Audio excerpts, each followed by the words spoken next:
And welcome back to the Cover 3 podcast here on CBS Sports. That's Tom Fornelli. That's Danny Cannell. I'm Chip Patterson coming to you live at youtube.com/cover3 and across the 24/7 Sports Facebook network. Thanks for hanging out. Come jump in the comments. Let us know how things are going, what you're thinking about, and of course, join the conversation. Also, if you're here watching live, please do us a favor. Smash that like button. Subscribe if you haven't already. And as we like to say all throughout the offseason, just tell one.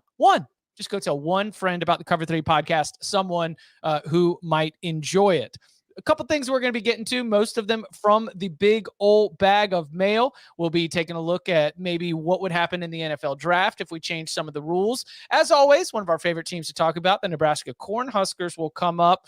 A quarterback who was absurdly prolific last season, who no one's really talking about in terms of the quarterback picture going in to 2022 and so much more. But we want to start with a congratulations and some flowers and just really want to recognize game changers and revolutionaries within the sport of college football.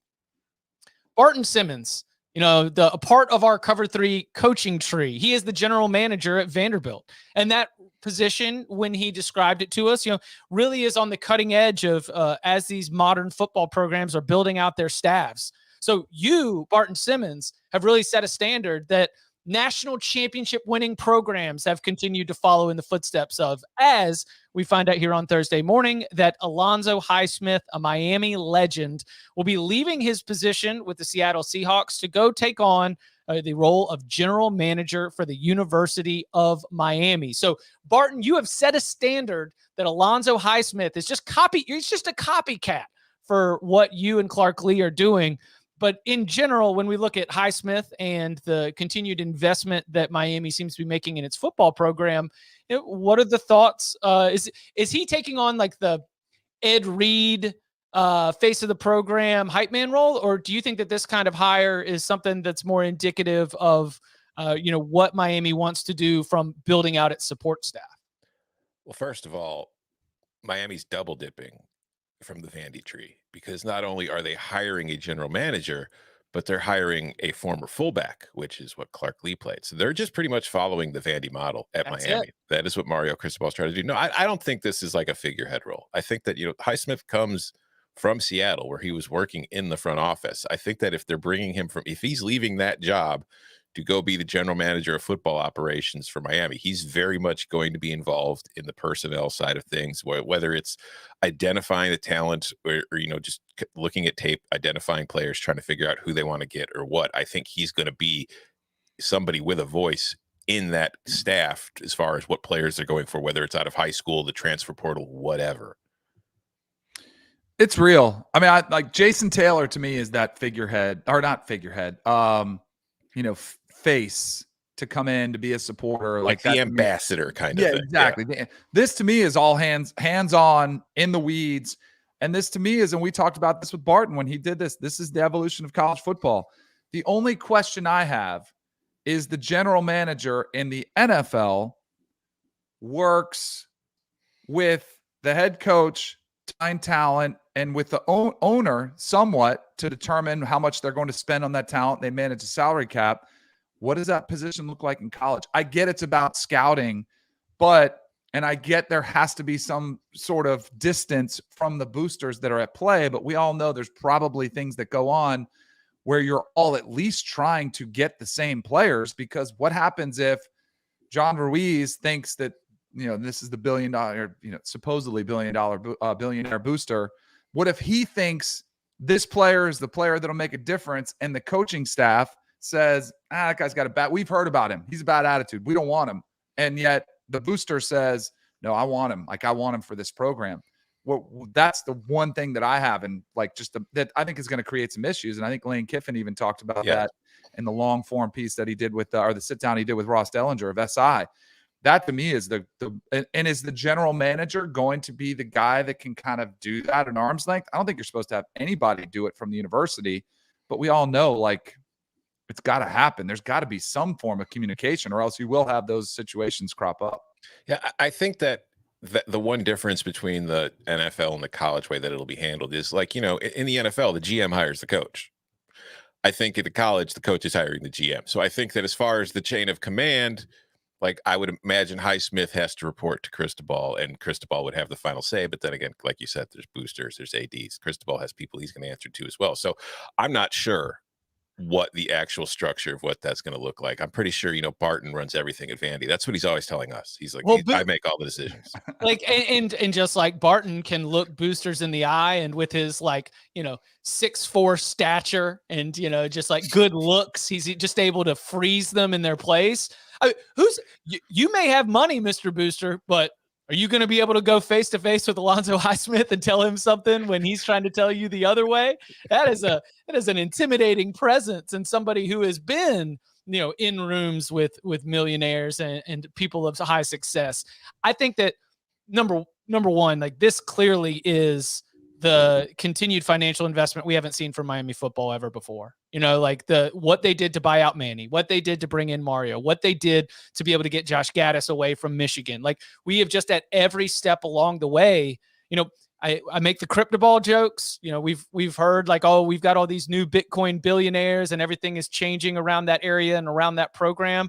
Well, no matter what, this is going to be an investment where they're going to expect a return on that investment.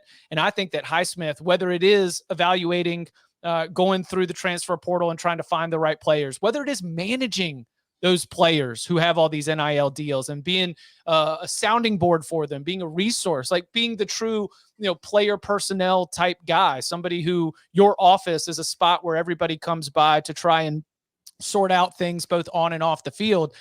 I think that it is a tremendous sign if you are a Miami fan, or if you want to see the Mario Cristobal era be able to take Miami to the next level. It starts with investment. And this to me just feels like a continuation of that investment in Miami football in a way that we just haven't seen before. Yeah. And it's the further professionalization of the sport. More programs are going to start following an NFL model because it's going to start looking more and more like the NFL. Maybe it won't look like the NFL on the field and in the stadiums, but everything off the field is going to look like the NFL. Mm-hmm. All right. If you want to add a question to the to the big bag of mail, I think that's what he was going to say, right? Yeah. If you want to add a question to the big bag of mail, all you have to do is leave a 5-star review on iTunes or on Apple Podcasts with your question. You can even insult us just as long as it's a 5-star review, and we will get to it. Or, if you want to just tweet them to us too, that usually works. But, maybe Chip will come back one day and we'll know the questions, Danny. There he is. He's back. When you're out on probation, like, it's still tight leash. Like, they can't just let you have free reign of the internet. Prison internet, man. You've got to put in new passcodes like every 30 minutes or so just to be able to keep it going. Maybe making it in the toilet. Maybe the ankle monitor is messing with the signal right now. All right, let's get this question. Here we go. This question comes from Free Chip. All right. Hey guys, love the pod. Listen to y'all all the time while running, and it makes exercising more palatable. With all the changes happening in college football, I wanted to get your take on a hypothetical. What do you think would be the percentage of first-round NFL draft picks that would be freshman, sophomore eligible college players if the NFL removed the 3-year requirement from high school before turning pro? Additionally, what percentage, if any, would go straight from high school to being a first-rounder? Let's assume NFL roster size and practice squad size stay the same. Again, love the pod. I don't think it would be high. Like, I think it would still be a rarity, at least now, but I don't know, like, going in the future, because we've seen, like, these kids growing up, they're getting into it a lot younger than they used to, like when these rules were put in place, where it's like, the development of the body. Most of these kids just aren't ready for the NFL yet. We're seeing that change. So maybe 10, 15 years from now, it's a whole lot different. But even now, I still think most kids coming out of high school are not physically ready for the NFL. And in the NFL, like in the NBA, there are a lot of players coming out of high school. But, we've seen in the NBA where, first of all, the physical demands are different. But other than that, the demands of the job of the people making the picks are different. Like, there are teams tanking who don't mind having a few years to have a guy develop. In the NFL, for the most part, some teams do tank, and those would probably be the teams more willing to take that chance. But you're only getting like 3 years. Like if it's not, it's got to be a quick rebuild. It's got to be a quick turnaround. If by the time you're in your 3rd year, you're probably getting fired if there aren't significant signs of improvement. So I don't know how many 18-year-old kids are going to be getting drafted by NFL teams. I will say that of the first round picks, if this were to happen, I would guess the majority of them would be quarterbacks, cornerbacks, receivers, and running backs. I don't think you would see very many linemen or linebackers going early just because physically they're not ready. I love the question because for a long time, like I got tired of hearing the players are exploited and felt like, and this is a solution that I think the NCAA could have tried to push the NFL on. It said, hey, let's petition the NFL and let players turn pro anytime they want. If you don't like the system, then go be a pro. Obviously, it didn't work out that way. That wasn't proposed or couldn't get pushed through because it's an NFL rule. I think the question is interesting because I think you'd see a lot of guys try to come out after a freshman year or after a sophomore year. And just like you see when they come out after 3 years, you see a lot of mistakes made. You see players come out too early. They hear things from agents and then they go undrafted and they're kind of screwed. It's really sad when you see players mismanage that. I think that's one of the better aspects of NIL is that you can, like, because a lot of guys go pro because they need the money. They need to send it home to support their families. And now they can stay for a few $1,000 or 50 or 100 or whatever the number is. I think that's great. From the high school to pro, like, who do you think could have done it? Like, I think Jadeveon Clowney, because you said that, like, he might have, but even him would have been a massive jump. Now, he looks like he could have done it. Leonard Fournette came in right away as a running back. But even those guys, like, I still think they would kind of need baby steps, red shirt year, like kind of carried on, which they used to do in the NBA with guys they would draft out of high school. You could, but with a 53-man roster and tight numbers, you could do it with a quarterback. You could say, and Arch Manning, I would say, he'd probably be the number 1 overall quarterback like this when he comes out.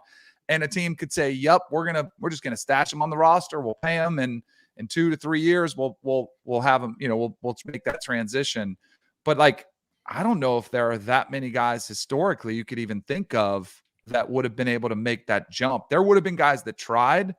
And I think you could count them. I think it would be such a slim number from high school to the pros. I think you might see 2 or 3 try and maybe only 1 become a first rounder. Then your team might take a 6th or 7th round where you don't have to commit a lot to them, but that's not good for the player. Then the player might, not appreciate that decision. That's why I've always thought, like, baseball does it right. You can get drafted. If you're not happy with where you got drafted or the money's not right, you can go back to college, and you can go back to school. I'd be okay with that model too. Hey, if you want to enter the draft anytime you want and you get drafted and you don't like it or you don't like the team, whatever it is, you can go back to college. I think that would be a huge win for the players in this situation. High school to NFL, I don't think very highly of. I think you need to get at least 1 year of being in a college program. But my number is 9.3%. I think that you would have 3 players who are either just finished their freshman or just finished their sophomore year. I mean, that kind of was what Jamar Chase was. Yeah. It kind of was what Micah Parsons was. Some of those players who opted out of the 2020 season and then went on to get drafted, they only had 2 years of experience. Now, they had but you know what they also had?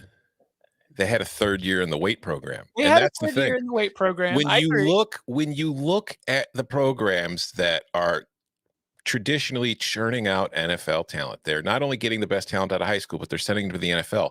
There's a reason every single one of them spends so much money on strength and conditioning. There's a reason those see 3, and I also think that there would be more in the first round than there would be later because you're only going to go. Yeah, you're only going to go if you think you're going to be a 1st or 2nd round pick, and it would be like Maurice Clarett. It would be the Clowney that we mentioned. I think Jamar Chase could have done it even without time in the weight room, just because coming off that 2019 season, you're like, yeah, that guy's. Look at, speaking of the weight programs, look at Devontae Smith or some of these other guys who have been drafted in the 1st round. They're not exactly specimens. They're fast. and you'd be surprised at some of the skill positions, how skinny, small boned they are, but they can fly, they can cover, they can do whatever you need to ask them. And they're not exactly blocking a lot, so I think Tom brought up a good point about the positions that would do it. The linemen that Stingley, yeah, I mean, he basically did it too. I mean, he kind of, really only played that 1 year and it was a great year. And then, I knew he was hurt, but he basically did that too.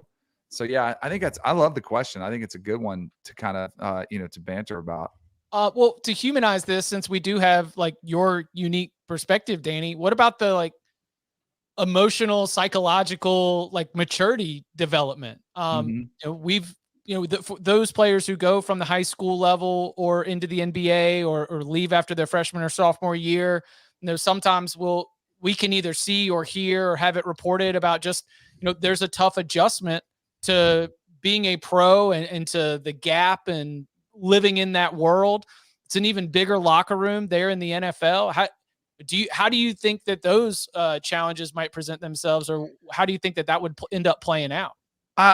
Clearly, it's a massive jump, maturity. You're in the pros, you're a professional now, but I never understood that from the NBA perspective, because I remember that was a big negative. These guys aren't ready for the NBA. I mean, there's guys that play 3 or 4 years of college that aren't ready for that lifestyle either. I mean, I think maturity is something that you can't really peg. Some kids may be raised differently and they're very mature and they're ready to make that jump and they've got a good support system. Others may not have any type of support system. They go and they're overwhelmed and, blow all their money or go party. But again, it happens with guys that spend 3 years in college as well.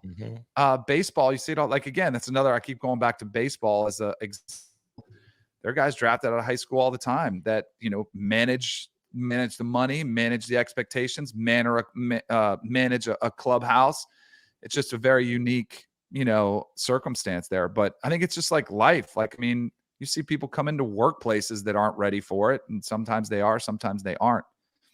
That's a good comment from the Blue Chicken there. We put it up on the screen. The reason baseball gets away with it, large and distinguished development league, where will those high school players develop in the NFL? Clearly a massive difference, but there are, I haven't watched much of it, but there is the USFL now. There will be the XFL. There are leagues coming to the forefront, but he's right. I mean, that's a big difference in baseball is they have this established, minor league system that works pretty well.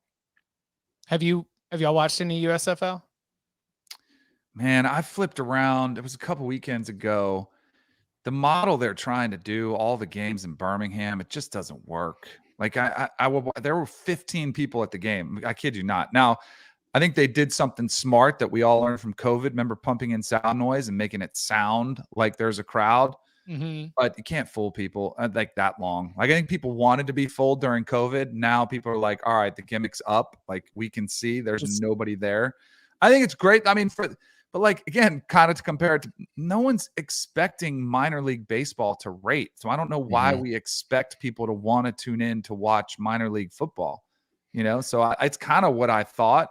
But to be honest, I don't know if the USFL survives. I don't know. I think the XFL coming out next year might put it out of business because I think they'll do it right and have it, in some cities and have a little bit of a home field advantage. You can get some home field pride and get some people behind you. But I don't know how all these leagues are going to last.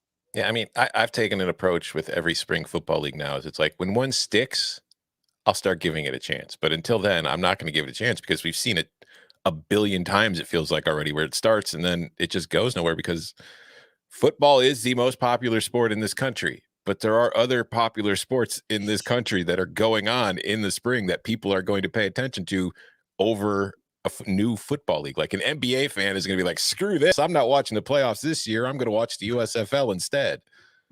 You know what? This is a total side rabbit hole. I don't know if I want to get into because I don't want to sound like I'm being mean to anybody either.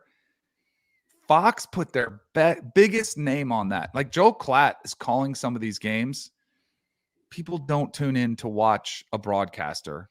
It's, and maybe I think that's what they thought it would happen. And that's, again, our company paid Tony Romo I don't think it made a lot of sense. Tom Brady's deal, I don't think it makes a lot of sense. People always tune in to watch the game. Who is playing? I want to see these players play, not to see who's calling the game. Because that's not going to, I don't know. Blows my mind. And hey, hopefully a rising tide lifts all boats and we all get paid more because they're paying all these analysts money. But I do not understand the economics of it. Oh, we will gladly, the Cover 3 podcast will gladly be overpaid to give you watch parties and live commentary. If we want to go with first screen, second screen, third screen experiences, if you would like to have the Cover 3 podcast be your overpaid analysts, we're right there for you. And the other thing that's funny, I did not know that Joel Klatt was there, but my instant reaction is like, yeah, well, that's the only person who will do the homework to get all these names and these stories down. Like he is very good at like breaking down the tape and being able to tell you what's going on with these players. And because I think I looked at like one or two highlights or the box scores, and even I was like, who? I thought that I'd be able to see a lot of the like college yesteryear names, but even I would felt like I was grasping at straws for some recognition right there. They did the draft, and I mean, even the quarterbacks, it could only like 3. Like Shea Patterson was one. Yeah, wasn't he like the first pick? Yeah, I think he might have been. Yeah. That told me right then and there. Yeah, all you need to know. All right. This next question comes from Jay Bruck. Nebraska football adding some big names from big schools through the transfer portal this offseason. How do y'all think they will compare to others in the Big Ten West? I'm thinking a big season is ahead, as it's looking like these additions are similar to what Purdue and Michigan State have done in the portal previously ahead of their great seasons. Nebraska has touched everything, multiple quarterbacks, new weapons for those quarterbacks, big men up front in each position on the defensive side, and most importantly, special teams. Thanks, Jay Bruck. As long as those special teams are well coached, then we should be okay.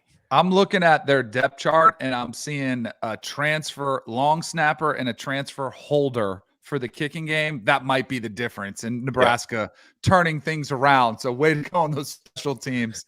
I think Nebraska's like primed and ready. I mean, we've talked about it a bunch on here. The best 3-win team in football we saw last season. Aside from even the transfer portal and what happens, I think they're going to get better at quarterback because, I mean, Adrian Martinez was what he was, right? I think he was pretty tapped. We saw what he was capable of. I think whether it's Casey Thompson or whether it's Chuba Purdy, like there'll be an upgrade there. And then I just think this team needs to figure out a way to win. And once they win 1 or 2 of those games, I think you could see a big turnaround. I think the roster's talented. I think they fight hard for Scott Frost. Like I think this in a division that's, not the stronger one in the Big Ten, I think this will be, and I think I don't think we're saying anything that anybody else hasn't said. I think Nebraska is kind of primed to be one of the down football teams of the season. Yeah, I just did radio in Omaha yesterday, and I talked about this a lot while there.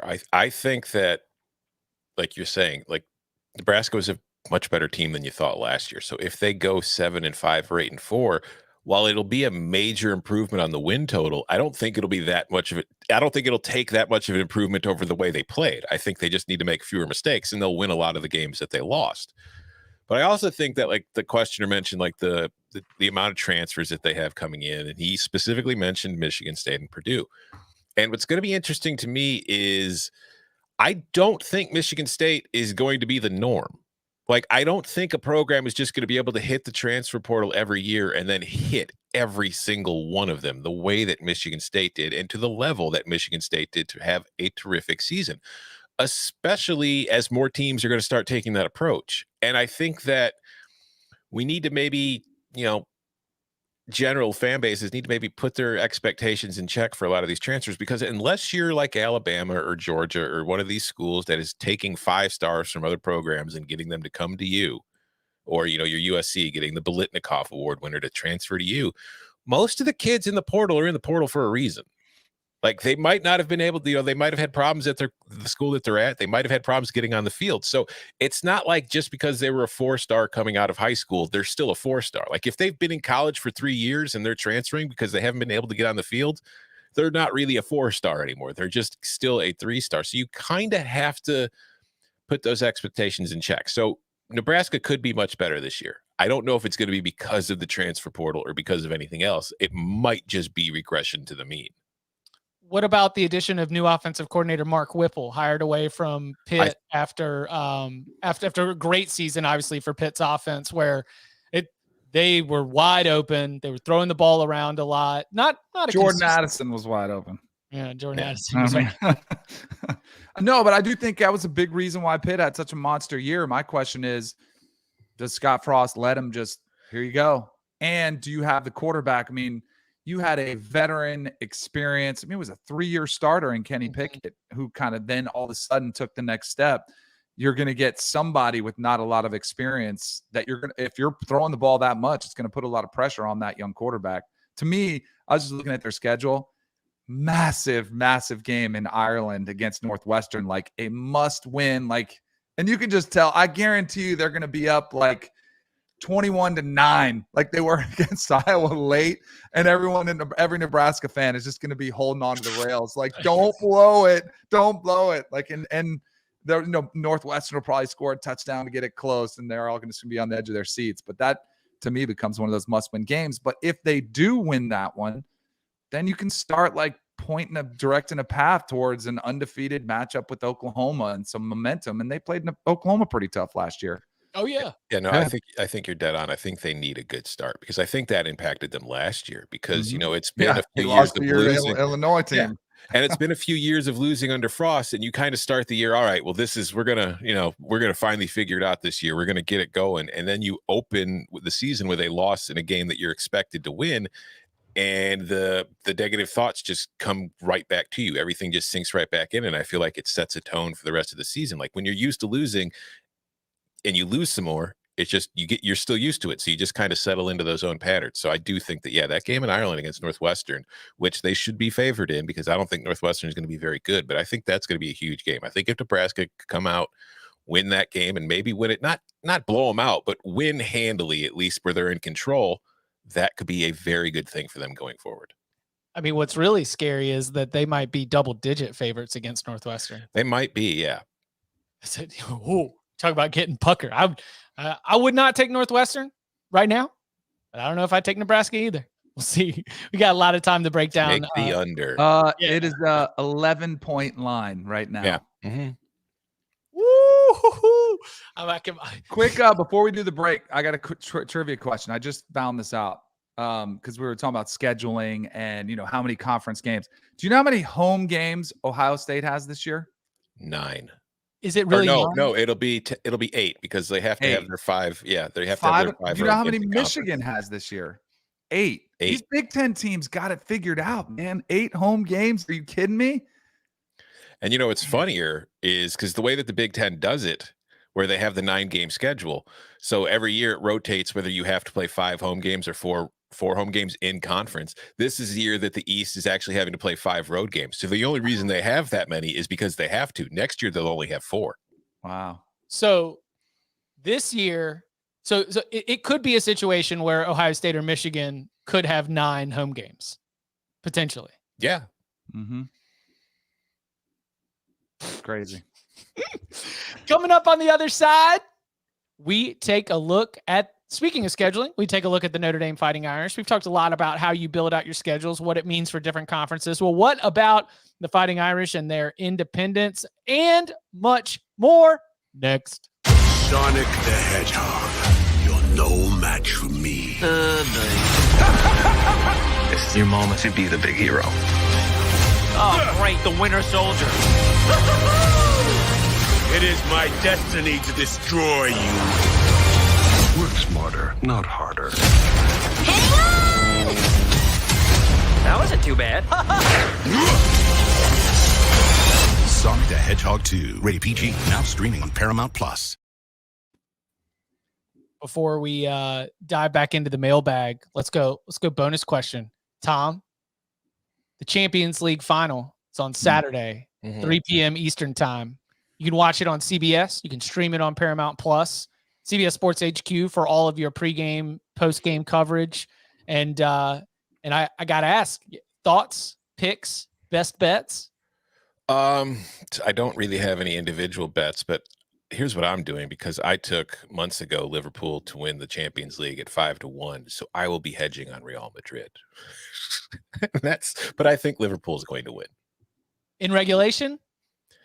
Yeah, I think Liverpool's a better team than Real Madrid. See, the company man bet is the draw. So we get extra time. We get more eyeballs. More eyeballs. Everyone's going to, even if you don't love soccer, you're going to be hearing that Liverpool and Real Madrid have gone to extra time, and you're going to be rushing to go get on Paramount Plus or CBS and, draw like plus 270. Hey, that's a nice little payout if you think that this is going to be delivering the kind of drama that we might be getting.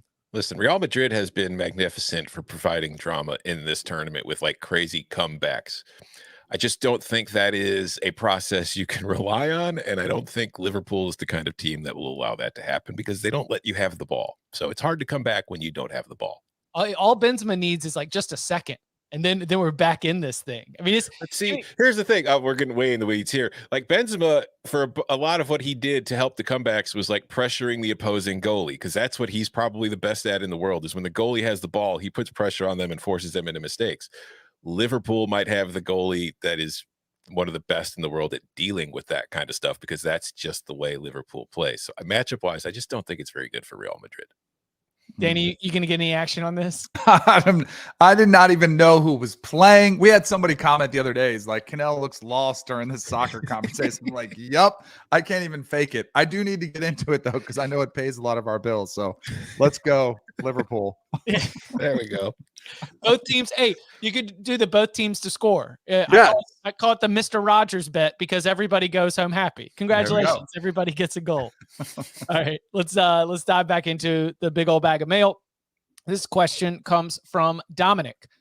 Love the show and all the hosts. I hope rumors of Chip getting 5 to 8 in Angola are just rumors and not truth. I'm out.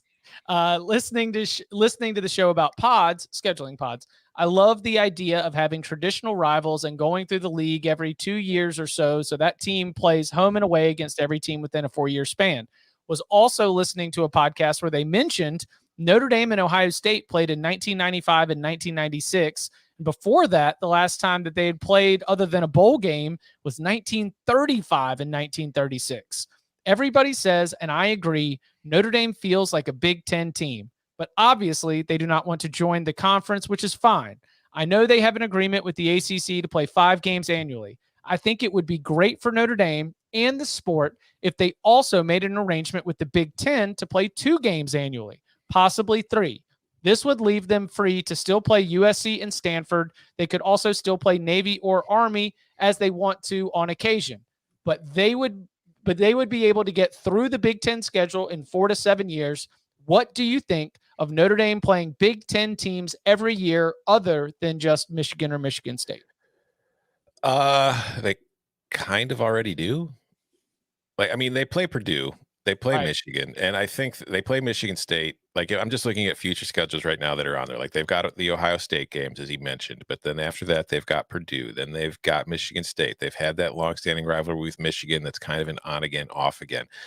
I don't think they play Michigan again in 2033. But I think it would be cool. The problem is Notre Dame doesn't mind playing Big Ten teams. It's just there's only a few Big Ten teams it wants to play. It wants to play Purdue for the rivalry in the state. It wants to play Michigan because of the rivalry there. It wants to play Michigan State because it's a historic rivalry between them.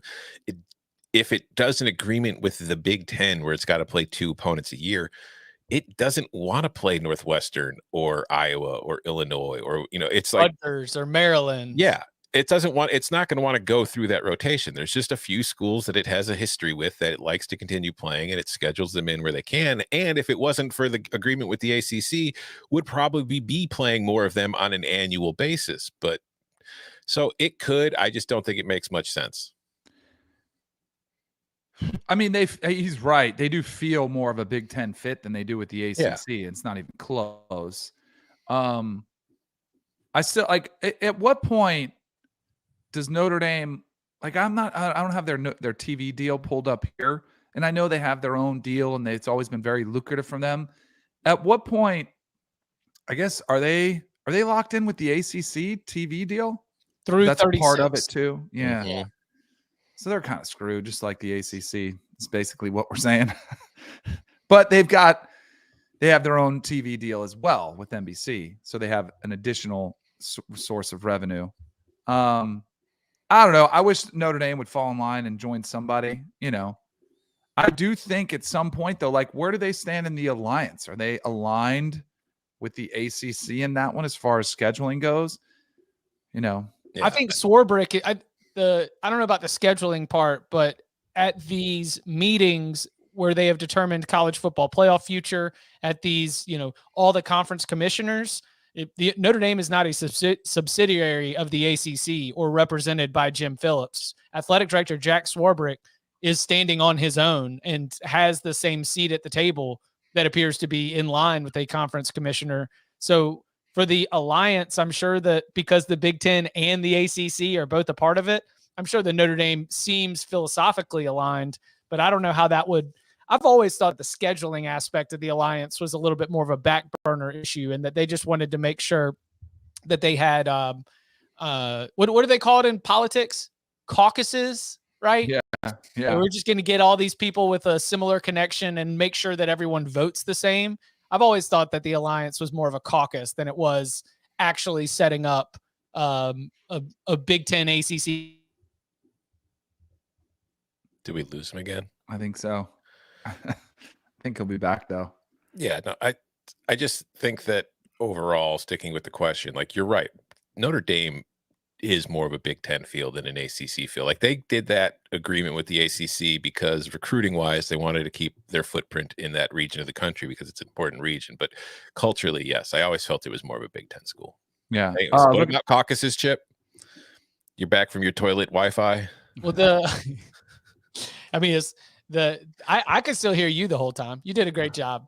Thanks. You did a great job of keeping it moving.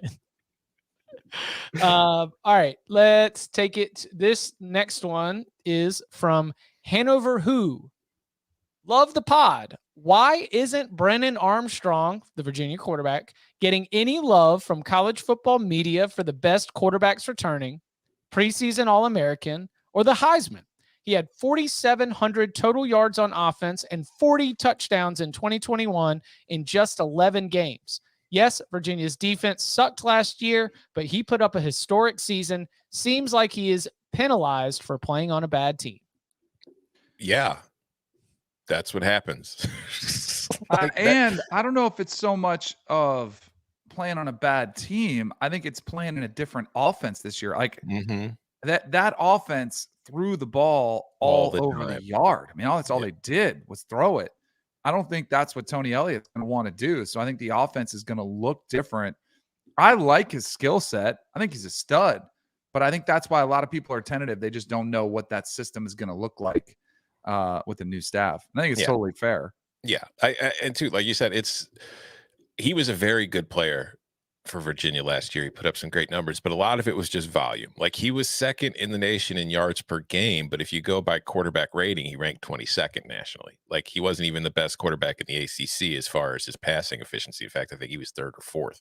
So there's plenty to like there, but when you're not even the best QB in your own conference, it's hard to expect that you're going to be on All-America teams, that you're going to be a Heisman candidate, especially when you're coming off a team that had not disappointing, but wasn't competing for an ACC title last year, has a new head coach, will have an entirely new offense. There's a whole lot of factors that are going into why Brennan Armstrong isn't being mentioned, none of which mean that he can't have a great season and be on the list at the end of the year. And frankly, I would rather be on it at the end than the beginning.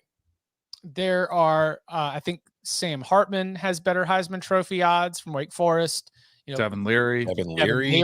Is, Tyler Van Dyke does too. I'm telling you, if I'm Jim Phillips, I am talking to the marketing department and I am saying we need to brand the ACC as the conference of quarterbacks. There are so many good NFL caliber quarterbacks in the ACC. And yet they're not like pumping it. I think you should be pumping that out, promoting it. The problem is they're probably going to be on like 8-win teams. They're all going to be good and their teams aren't going to be great. And then do you have that one? And you know what's crazy is we talk about all these quarterbacks. Not one of them that we've talked about, I don't think any of us would have him as a Clemson quarterback. Like if DJ gets it figured out or Cade Klubnik, is the guy, then you're talking about an even deeper class. Carson Becker asked, did any 4 of you take him in the Heisman draft? I'm pretty sure no one did. I don't think we did either. No, I did take I EJU, wouldn't, though. even if we went back. I don't think I would because of those question marks. Yeah, the coaching change, right? Yeah, for sure. Totally adjust the expectations, but like you mentioned, a very, very good quarterback. All right, we got one more here. This one is from Neil. Love the pod. Curious how love the pod show, the one where y'all talked about pods, scheduling pods, but curious how tiebreakers will work. What happens when more than 2 teams across the SEC end up with the same record if they haven't played head to head? So we're talking about pod system, expanded conferences. We're going, 2 teams with the best conference winning percentage. What happens if head to head isn't there? Are we going to get to tiebreaker option 7 in the bylaws of all of these conference things, which is breaking out a daggum coin? Breaking out a daggum coin. As we move to divisionless football, do you imagine that we are going to get some absurd tiebreaker scenarios, or is that just something that we think is going to work itself out? I mean, it depends on the pod. Like if it's a 14-team conference like the ACC and the Big Ten, and they're doing like the 3-5-5 model where you've got the 3 rivalries and then you rotate the other 5, very rarely are there going to be 3 teams with the same record who didn't at least have some shared games between each other. Not saying it can't happen. It's just, it would be like a perfect storm kind of situation. And if that is the situation, they'll do what they already do. They'll use college football playoff rankings or BCS rankings or whatever metric they want to do, because that's what they've done for the last few years. That's a very good point. And like, I think that when I read the question the first time, I also was envisioning not that 3 teams would have the same record, but that maybe 1 team would be in first. And then there's like 2 more that are tied to the other position in a conference championship game based on win percentage. For those who are curious, and Tom kind of mentioned it right there, record against common opponents is the tiebreaker that pops up the most when you go through the tiebreaker scenarios as they existed last season across all of the conferences at the FBS level in college football. So it would need to be having the exact same record against those same shared opponents before we move on to the next step. And I do think that that's a good call. But boy, the conspiracy, the CFP anons, when we've got a tiebreaker scenario and it's going to come down to how the selection committee ranks them on a Tuesday to set the championship game for a Saturday. That's tasty, tasty stuff. Yeah, I hate that. That's like the NBA using NBA all team voting to like determine how much money players can make. It's just a terrible idea. Do you recuse yourself if you're from the conference? I think even you would if have it's not to. your team? Yeah. You'd have to, I think. But even then, maybe you shouldn't, because then, like, what if, like, say we're talking about the ACC, and it's between like Clemson and a Wake Forest team that just had a magnificent year. Well, if I'm the SEC or the Big Ten, which one do I want to possibly face in the playoff? Clemson or the Wake Forest team? It's like, oh, I would rather Wake Forest. Let's put Wake Forest ahead of Clemson. Sabotage the Tigers just to make sure that Davo doesn't get his way. Yeah. Well, if you thought the Roy bus had gas in it, the rest of y'all are going to really start to see it after that. But it's, the tiebreakers in divisionless football are definitely something that I understand why the readers were a little bit curious about it. I think, Tom, you nailed it on the head. Records against common opponents, and then probably rankings at that point. You know what we're doing? Like, if everything else is becoming more like soccer, they could just go by point differential. Or away goals? Or are we getting away goals? Away goals, but just go whoever the largest point differential between the two. So if you outscored your opponents by 150 and they only outscored them by 125, the 150 team goes. Oh boy, and we see blowouts. Yeah, so we've got run differential now in baseball, and so there's been like all these unwritten rules about when to take your foot off the gas are kind of out the window, because you want to make sure you've got a good run differential, because there's no playoff play-in game anymore. We're just going to go ahead and set it at the end of the season. So hey, listen, let's go. If you want to stop me from scoring, keep me out of the end zone. More blowouts. Let's go. If you Allow want us to get our gamers written quicker. That's true. If you would like to add a question to the future mailbag episode, then you can go and leave us a 5-star review, put a question in that review, and we will throw it in the big old bag of mail for a future mailbag episode. You can follow him on Twitter at Tom Fernelli. You can follow him at Danny Cannell. You can follow me at Chip_Patterson. Gentlemen, thank you very much. Thank you. See ya.